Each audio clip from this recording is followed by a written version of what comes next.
គ្រប់ជិបសួរពុកម៉ែបងប្អូនទាំងអស់គ្នាបាទនេះគឺជាជំរំរងទុកជើងខ្លាំងមួយប្រចាំឆែតក្រចេះបាទគឺជាទូកខ្នាតវែងបាទទូកនេះគឺដេចេះនៃក្រេតភូមិថ្មីសែនជ័យបាទ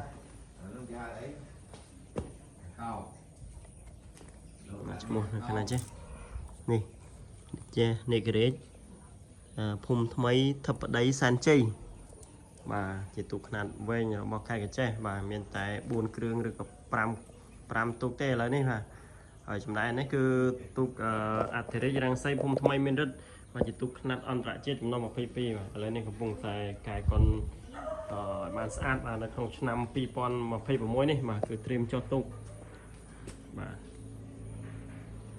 ចឹងខ្ញុំបញ្ជាក់ថាទូកទាំងពីរគ្រឿងនេះស្ថិតនៅក្នុងវត្តពូរាំងសីបាទភូមិថ្មីបាទឃុំខ្សែដៃស្រុកឆ្លងខេត្តកញ្ចេះបាទហើយមេជីងវ៉ុនបាទជីងវ៉ុនកំពុងតែនៅទីនេះសម្រាប់កែទូកខ្នាតអន្តរជាតិបាទអញ្ចឹងសូមអរគុណពុកម៉ែបងប្អូនដែលតែងតែតាមដានទស្សនាវីដេអូរបស់អេមីនរហូតមកបាទសូមជម្រាបលាបាទជួបគ្នាវីដេអូក្រោយៗទៀត